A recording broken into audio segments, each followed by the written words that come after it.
I transmigrated into the villainous male supporting character in a novel. However, I couldn't change any of the plot, because by the time I arrived, the story had already reached its conclusion. I caused the male protagonist to lose his opportunity to take the college entrance exam, and as a result, I was forced to kneel by my 2 older sisters. My eldest sister hit me harshly with a stick. She said, "Kneel and kowtow 1,000 times before you can get up." My second sister threw a bottle of pesticide at me. She said, "People like you, who are so vile, deserve to die." To their surprise, the next moment, I sneered and immediately gulped the entire bottle of pesticide down. Both of my sisters were so frightened their faces turned pale. They asked, "Are you crazy? Why are you drinking it like a beverage?" Chapter 1. I knelt on the ground, my exposed skin covered in wounds and bruises. My eldest sister, Maria, spoke in an eerily cold tone. "Apologize to Makoto right now, or just die," Makoto quickly said pitifully. "Eldest sister, second sister, don't go and hit George because of me. I only lost my college entrance exam opportunity. I can repeat the year, or even work part-time. It's fine." These words only made my 2 sisters angrier. They were probably furious because they felt sorry for Makoto. Sophia, wearing high heels, ruthlessly kicked me in the stomach. She said, "Apologize to Makoto now." I sneered and looked at the bottle of pesticide in front of me. So this was what it felt like to be an NPC, being treated like this by my own sisters. I picked up the pesticide bottle, twisted the cap off, and drank it all in one go. "Ah, what are you doing?" Sophia screamed in fright, her face turning white. Even Maria, who was usually calm, was now flustered. She panicked. "Are you insane? How could you actually drink it?" My vision became increasingly blurry, and I thought, what's there to be afraid of? The original character in this world was a vicious NPC who was destined to die. I remember the original text saying that he died here. It was just a suicide by stabbing, but now that I've drunk the pesticide, it shouldn't affect his outcome, right? Chapter 2. But I was wrong. I didn't die after all. The pesticide seller, in order to make money, had replaced the poison with watered-down pesticide. At that moment, the seller was still holding some fruit in his hand, clutching his chest and saying, "My God, thank goodness I swapped the real pesticide with the watered-down version. Otherwise, I'd have to pay you for my pants." Sophia, standing beside me, looked like she had just cried, her eyes red. She said, "I was just joking with you. How could you really drink it? George, when did you become so fragile?" The original character wasn't fragile at all. After all, he was a villainous NPC, responsible for framing the male protagonist in the story, and his ending was always death. The male protagonist was Makoto. Not long ago, the original character had poisoned his food with a laxative to prevent him from taking the college entrance exam, but halfway through, the original character had switched the food out of fear, replacing it with normal food. Yet, Makoto still couldn't take the exam because of the diarrhea. This could only mean he was pretending. Sophia asked, "Why aren't you saying anything?" She walked over, and to my surprise, there was a hint of concern in her eyes. In the story, I'd always enjoyed tormenting her, so she hated me with a passion. As we grew up, she had always targeted me. She was a teacher at our school and would often accuse me of cheating, which caused me to get beaten by my parents. I didn't want to talk to her. Right now, I was only thinking about how to die. After all, the original character died today. Only when I die will I be able to return to my own world. She said, "Speak to me." Sophia grabbed my hand, trying to force me to speak. I shoved her hard, sending her crashing to the ground. "Get out," Maria shouted.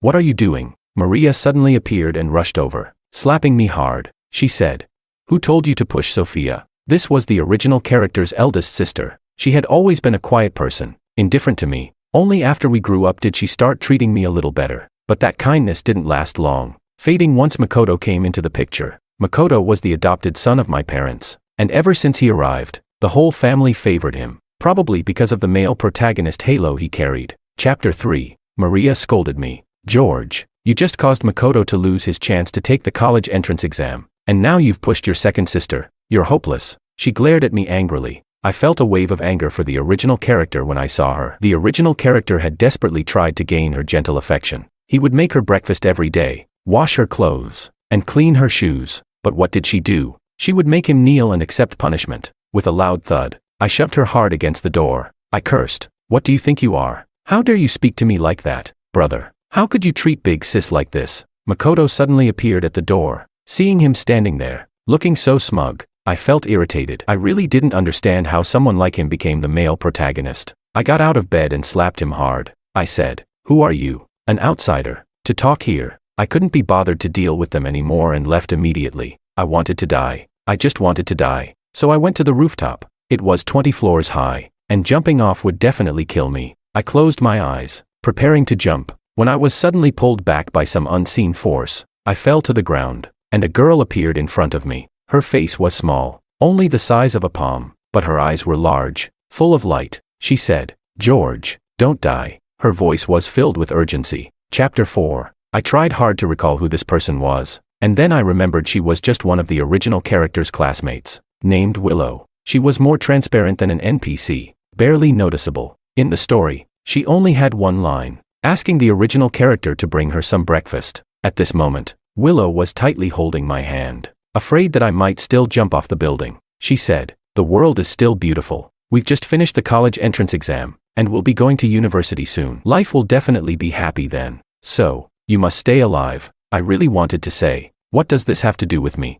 But there was a force inside me, as if it were stopping me. In the end, the only word I could say was, "Okay." She immediately smiled and said, "That's good. You must remember my words. I heard you were sick today. I'm so glad I came to see you, or you really might have done something irrational. Don't pay attention to how your big sister and second sister treat you. There are people in this world who like you, not just them." I nodded vaguely, not fully understanding. She took my hand and led me downstairs. Step by step, she took me to a beef noodle shop downstairs. She added double the beef for me. She said, "Life is about eating good food and having fun. These days, that's true happiness." I held the steaming bowl of beef noodles, about to respond to her when suddenly a figure charged toward me, knocking the beef noodles out of my hands. The hot soup splashed all over my pants. I looked up to see Maria's cold face in front of me. She said, "I knew you were pretending to drink pesticide. It's just too coincidental that the pesticide was watered down. George, do you think by using such methods you can make your big sister and second sister feel sorry for you? I'll tell you, this will only make me hate you more." The next second, Willow shouted, "Don't bully George." Willow stood in front of me. I looked at the beef and noodles on my pants and slowly pushed Willow aside, glaring at Maria. With a loud smack, I threw the beef and noodles at her perfectly made-up face. I yelled, "Didn't your mother teach you not to interrupt when someone is eating?" Smack. Another large clump of beef landed on her face. She took a step back, looking at me in disbelief. I continued, "Big sister, if you come at me again, next time I'll pour sulfuric acid on your face." George. She was so enraged she nearly exploded. I smirked and expertly tossed a piece of beef into her mouth. I said, "Can't even shut that mouth with some beef." Maria was screaming in rage. I had always hated this cold big sister while reading this tormenting novel. After all, she often mistreated the original character because of Makoto. She made me give in to Makoto every time. Even the scholarship I had worked so hard to get was taken by her to buy Makoto a guitar. Chapter 5. On the way back from sending Willow home, she suddenly asked, "Make sure to change your clothes when you get home.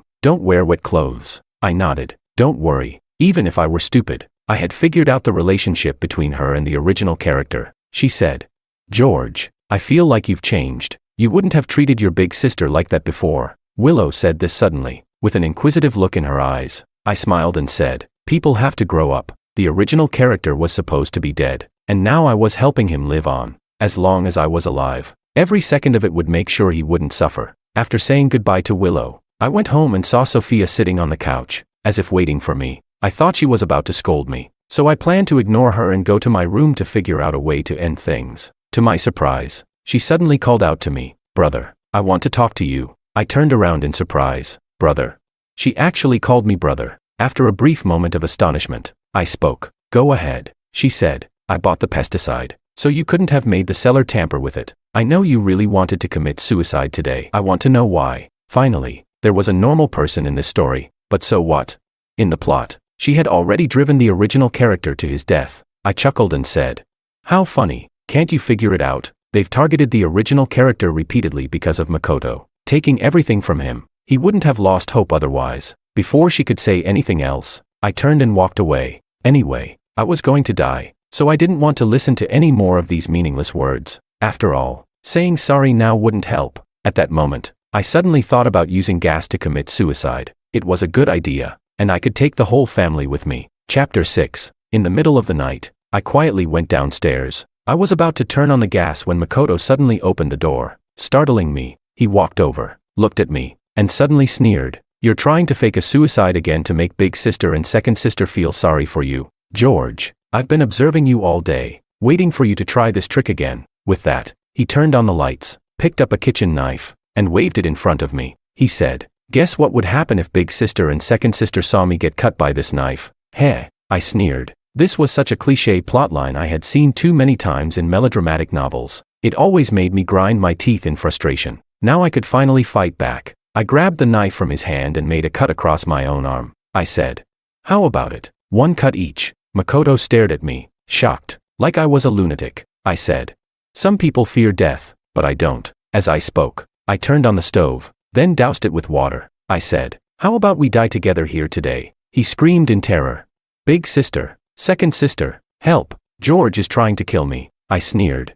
Useless. I glanced at him dismissively and continued closing the window. Since my arm was wounded, blood was spilling everywhere. When Sophia and Maria rushed in, they saw a kitchen covered in blood, my injured arm, and Makoto sitting on the floor, crying. Sophia quickly turned off the stove. She said, "Hurry, big sister, George is injured. We need to get him to the hospital." Maria froze for a moment, not coming over but instead pulling Makoto up. She said, "He was planning to turn on the gas and kill us. Why are you still trying to save him?" "Big sister." Sophia was furious. She said, "It's because we treated George so badly that he ended up like this. Think about it. How have we treated George all these years? I was losing too much blood, and everything in front of me was blurring. But I thought what Sophia said was pretty right, and I almost wanted to compliment her on being so spot on." Chapter 7. I still hadn't died. When I woke up again, I was back in the hospital. The wound on my arm had been bandaged up. Sophia looked at me with concern and said, "George, don't do anything stupid again. If something's bothering you, tell me." But Maria rushed over and slapped me hard. She said, "If Makoto hadn't called us, were you really planning to murder us? George, how can you be so evil?" I was dizzy from the slap, and my ears were ringing. The next moment, with a loud smack, I slapped her back. I believe in settling scores right then and there. That's just my character. Otherwise, I wouldn't be a man. Maria's face swelled up from my slap. Her face turned dark with anger. She said, "Sophia, look closely. This is the brother you're protecting. He even dares to hit his own big sister." Sophia looked at me with a complex expression and said, "George, you really went too far. I've always stood by you, and you're still so stubborn." Heh, I thought she was supposed to be the clear-headed one, but turns out, she was just as stupid. I laughed and said, "Did I ever ask you to stand by me, George?" Sophia raised her voice. "Sophia," I shouted back. I said, "Is this a competition of who can shout louder? Fine, let's go for it." In my original world, I was nearly driven to the edge by work pressure, with my boss pushing me to the brink of collapse. Now, I could finally snap. I picked up a fruit knife nearby and slashed it across my neck. I said, "Let's see who can go crazier, shall we?" Chapter 8. Warm blood dripped down my neck and onto the white sheets, blossoming into plum-like stains. The two people in front of me were as white as ghosts. "Quick, call the doctor." Sophia spoke in panic. Maria rushed over, pressing her hands against my neck, her voice trembling as she said, "George, you're really a madman." Suddenly, I remembered when the original owner was a child. Back then, Sophia and Maria both really liked him. They'd take him to eat KFC on weekends, bring him to play the piano. He must have been very happy back then. But now, both of his sisters spoke to him with harsh words. I once thought that death was easy. Find a corner and die. But now, after trying to die over and over again, I still couldn't succeed. I was saved and lay in the hospital bed. My parents came to see me. My mother scolded me as soon as she saw me. "Are you trying to die?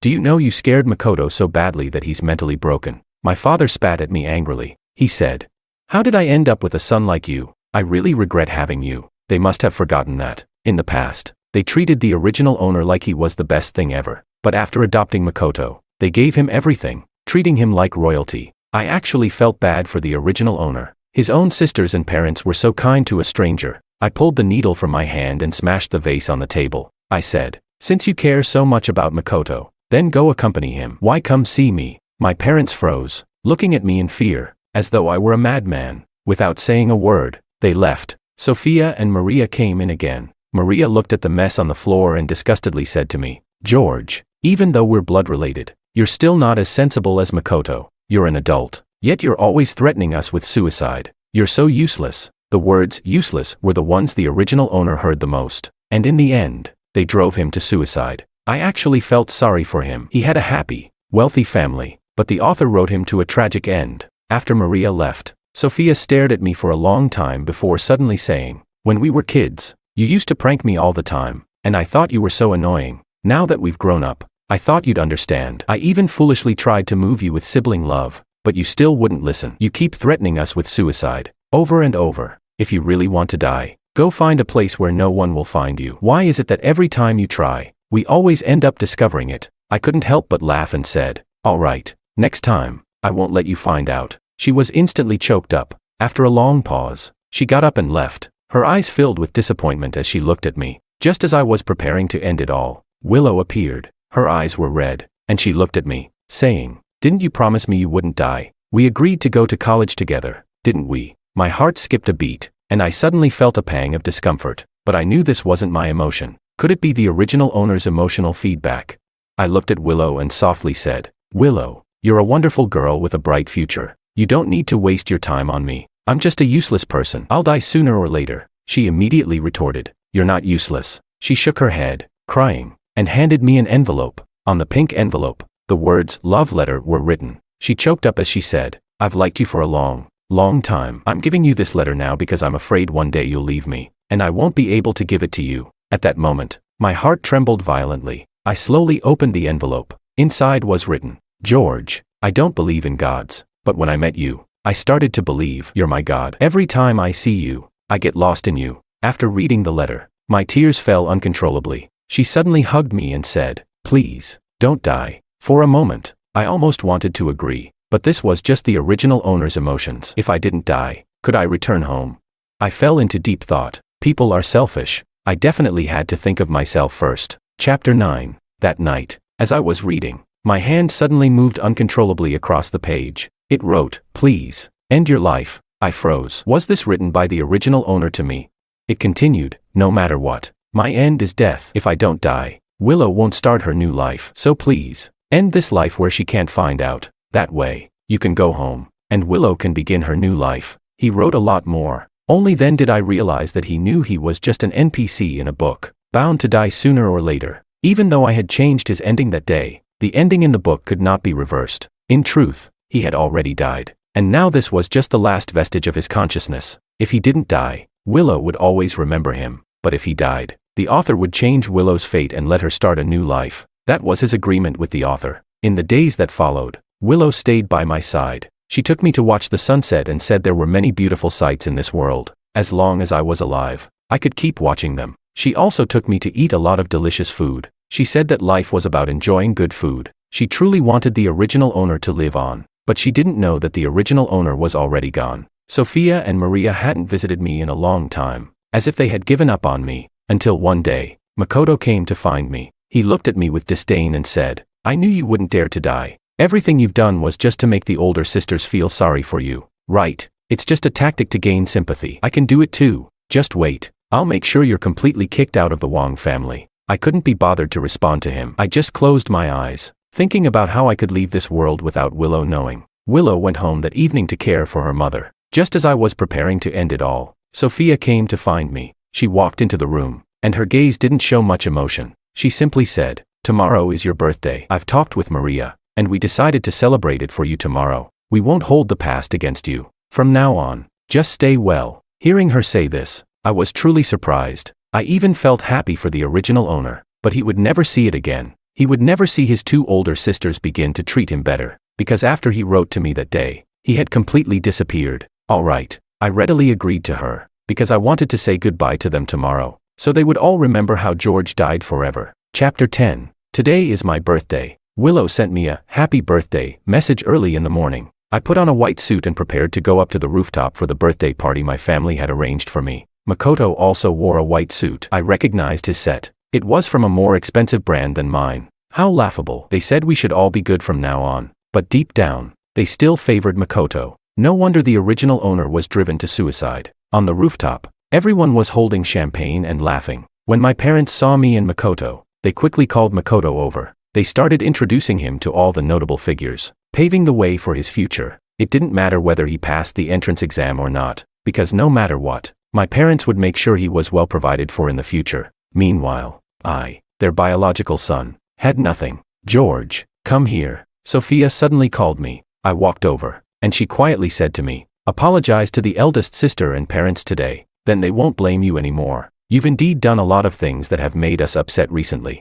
I replied. Okay. Hearing me agree so quickly, she looked a bit relieved and said, I knew you still have a good heart. Sooner or later, the second sister will change her temper too. Heh, that's just how she is. In the plot, she would always slap the original owner and then give him a piece of candy, but would never completely change herself. As the birthday party reached its climax, I went up on stage to make a speech. Actually, I was planning to say a few words for the original owner and then drink poison. But unexpectedly, at this moment, Makoto suddenly ran to the edge of the railing. His eyes were red, and he looked pitiful as he spoke to the crowd. There's something I've always wanted to say to everyone. He looked at my parents and 2 sisters. He said, Mom, Dad, and sisters, I'm adopted, and I know I'll never be as good as George. That's why, in this family, I've always been meek, thinking that if I didn't cause any trouble, I wouldn't be bullied. My mom quickly asked, Makoto, has George been bullying you? Maria also spoke. Makoto, if there's anything, just say it. If George really did something, the eldest sister will make things right. I just stood there on stage, watching his performance. Sophia didn't say a word the entire time. Makoto glanced at everyone, wiped his tears, and said, George has always been secretly hitting me and warning me not to tell anyone. I keep wondering what I did wrong to be treated like this. I can't understand it. So today, I'm going to kill myself. With that, he prepared to climb over the railing. The crowd gasped in shock, and my mom rushed over to kneel on the ground. She shouted, Makoto, don't do something foolish. Mom will help you. I'll teach George a lesson. Okay. Makoto said, but Mom, George is your biological son. I'm just an adopted one. I'm destined to be bullied by George for the rest of my life. My mom replied, then let's kick George out of the house. That way, he won't threaten you anymore. Maria suddenly spoke, walking over with a compassionate look. I found it extremely ridiculous. So this is the self-harm tactic Makoto mentioned. I slowly stepped down from the stage and walked toward Makoto. Sophia also spoke up. Eldest sister, parents, are you just going to believe Makoto's one-sided words? There's no evidence. Besides, George is your biological son, no matter what. You can't just listen to an outsider's word, Makoto said. Second sister, I know you don't like me, but at this moment, George is clearly in the wrong. Are you really going to turn a blind eye? Makoto looked at Sophia. I couldn't be bothered to listen to them argue. I went straight to Makoto, grabbed his hand, and said, come on, let's jump together. With that, I began pulling him toward the railing. Makoto screamed in terror, and to my surprise, this grown man actually cried. Maria screamed. Are you crazy, George? Let go of Makoto. Maria glared at me with anger. My mom shouted, let go of my son. You beast. My mom was crying uncontrollably. To be honest, it's not easy for the original owner to have survived in this family for so long. I said, why are you crying? I'll go with you to die. I pulled Makoto toward the edge. Makoto shouted, don't, please. My mom knelt on the floor. Makoto was so scared that he trembled all over, and actually wet himself on the spot. I sneered and said, weren't you so brave earlier? Why are you wetting yourself now? I grabbed his clothes and kept pushing him forward. His body was half out of the railing. He begged, please, please, don't push me down. Makoto kept begging. I thought of a plan and smiled. Fine, I won't push you, but now you have to tell everyone the truth. Did I ever hit you? I gave him a shove. Hurry up and say it. He replied, I'll say it. I'll say it. George never hit me. As soon as he said that, Maria spoke in confusion. She asked, Makoto, then why did you say that earlier?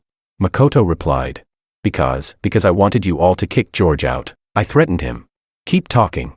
Had I known he would say that, I would have dragged him to the edge much earlier. Makoto's urine dripped onto the floor. His voice was trembling as he said, I was just jealous of George because he has everything. That's why I said that. I'm sorry, everyone. It's all my fault. I pressed further. What about everything else? What about the entrance exam?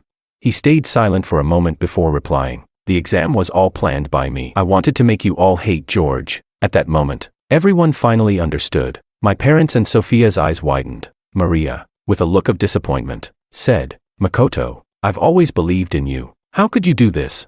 My parents said, Makoto, we always thought you were a good child. Sophia nodded and said, I told you. Don't jump to conclusions without evidence. Chapter 11. Makoto asked, can you let me go now? He looked at me. I chuckled softly and then shoved him away. I climbed over the railing myself. Don't. Sophia rushed over. She said, George, listen to second sister. We wronged you in the past. It was our fault. Don't do something foolish. My mom looked at me for a long time before saying, George, I'm sorry. I've misunderstood you all along. I then looked at Maria. Her eyes were red, and her face was full of guilt. Sorry, little brother. Everyone felt guilty, but the original owner would never see it. What a pity, I said. If apologies were enough, then no one in this world would ever want to end their life. With that, I closed my eyes and fell forward. Just when I thought I was about to die, Sophia grabbed my hand. Maria also rushed over and grabbed me. Both of them had tears streaming down their faces. Sophia choked. I'm sorry, little brother. I won't be so harsh on you anymore. I actually knew I was wrong long ago. I feel especially guilty about what happened with the poison. But thankfully, you didn't die. Maria cried. Yes, George. Family fights are normal. Once we've talked it through, we can live a good life from now on. I struggled, trying to break free. I said, let go of me. I don't want sisters like you. In the end, I couldn't die, and they pulled me back up. Then they locked me in a bedroom and removed all the sharp objects. I suddenly regretted being so impulsive and doing this during the birthday party. I should have found a quiet, secluded place. Otherwise, I wouldn't have been locked up by them now. What about Willow? I wonder how she's doing now. But before I die, I don't want to see her. Otherwise, I won't have the chance to leave this world. I hope that, just as the original owner said, after I die, she will be able to live a new life. I heard that Makoto was kicked out, but my parents still had feelings for him and were secretly giving him money. What a shame. But I don't care anymore. At least I cleared the original owner's name. Sophia came to see me. She gave me a watch. This was a watch the original owner really liked, but she used to buy them only for Makoto. She said, I'm sorry. Second sister thought about it for a long time and truly understands her mistakes. She looked at me with bitterness. These years have been hard for you, George. My sister and I always misunderstood you. I didn't want to say anything, so I threw the watch into the trash bin. She froze, and tears fell onto the back of my hand. She said, I've been thinking about our childhood recently. You always teased me back then. It was because you liked me, right?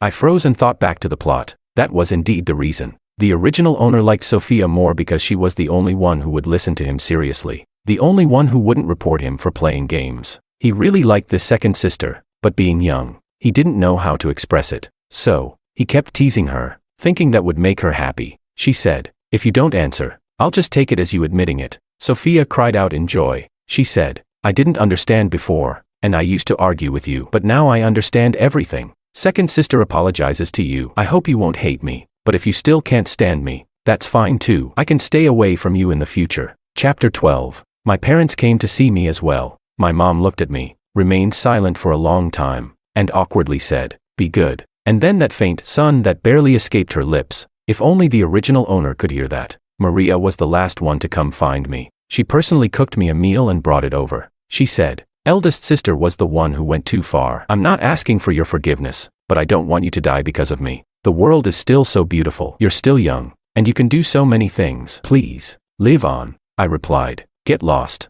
Just seeing her annoyed me. I would never forget the first day I came here, when she beat me so badly that I was covered in bruises. She was even more vicious than Sophia. At least Sophia still had a heart. I'm sorry, she cried. Her voice choked. She said, I truly regret how I treated you back then. I'm not human. I actually hurt my own brother. George, I'll make it up to you from now on. But some things can never be made up for. Like the original owner's death, he's gone, never coming back. I managed to escape, knocked out the servant, and ran away. To my surprise, as soon as I got out, I ran into Willow. She rushed over and hugged me tightly, saying, I've been waiting for you. She told me that she had found out online that I had tried to commit suicide that day and had been trying to find me. She knew I had been locked up, so she had been waiting at the door for me. She said, George, you can't die now. Everything is clear now. We can go out of town and attend university. There's only 3 days left before school starts. Okay, I agreed to her. I really wanted to tell her the harsh truth.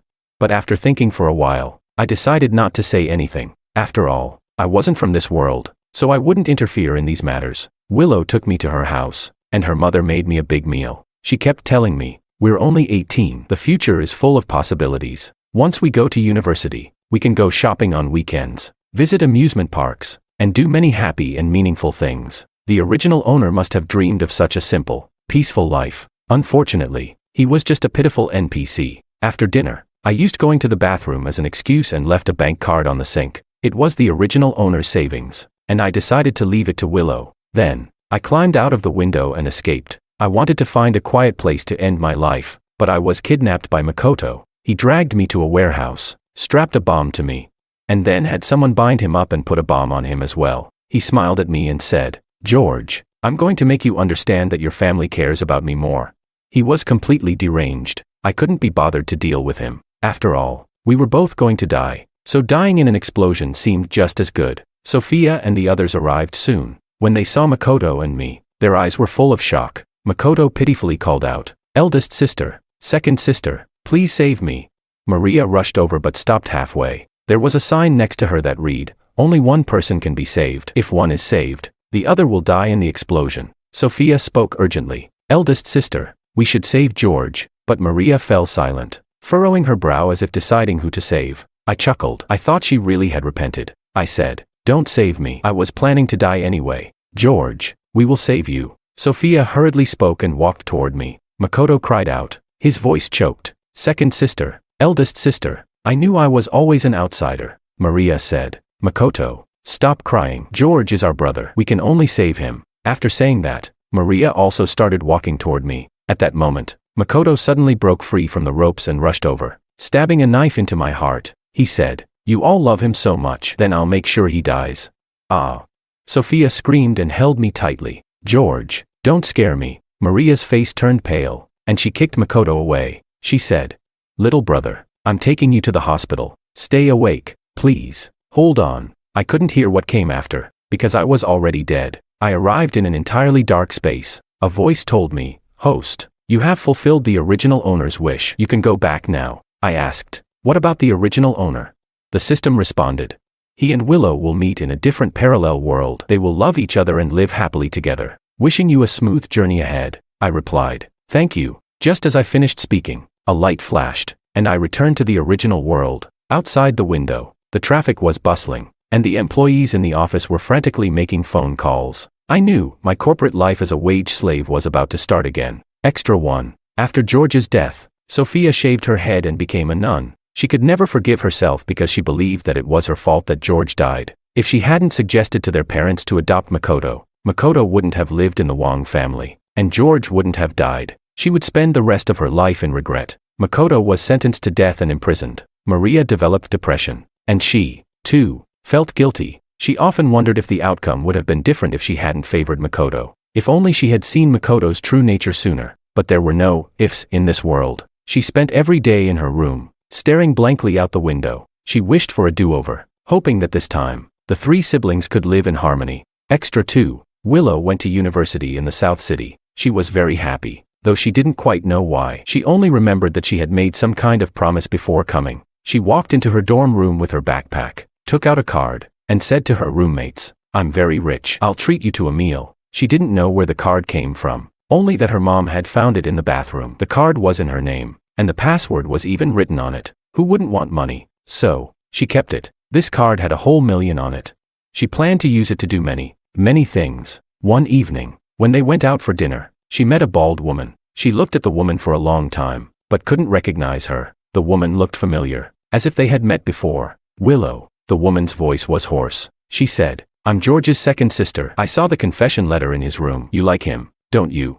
Immediately, Willow froze. George. The name was so familiar, but she couldn't remember who he was. Sophia took Willow to a nearby cafe. After seeing the confession letter in George's room, she realized that this girl, Willow, existed in George's life. It turned out that her younger brother had someone he liked. In her memory, George had always been a rebellious boy. All he ever did was bully Makoto. But now she learned that her younger brother had many sides she never knew about. Willow sat across from Sophia, listening to her talk about George. She even saw his photo. This boy was really kind, excellent, and had gotten into the same university as her. She felt a strange familiarity, so familiar. In fact, suddenly, many memories flashed in her mind. She remembered everything about George. She whispered, "George, he's the boy I love most." Willow told Sophia, "Each and every one of you is responsible for his death." Sophia froze, and tears began to fall from her eyes. She choked up and said, "I'm sorry. I know I wronged him, which is why I'll spend my whole life atoning. I just wanted to learn about his past from you. I wanted to listen." But Willow shook her head. "I won't tell you. I won't. You don't deserve to know. People who make mistakes don't deserve forgiveness." After saying that, Willow left. Just then, everything before her eyes suddenly turned black. When she opened her eyes again, she was back at her high school. A voice told her, "Welcome to the parallel world. This is the new beginning for you and George."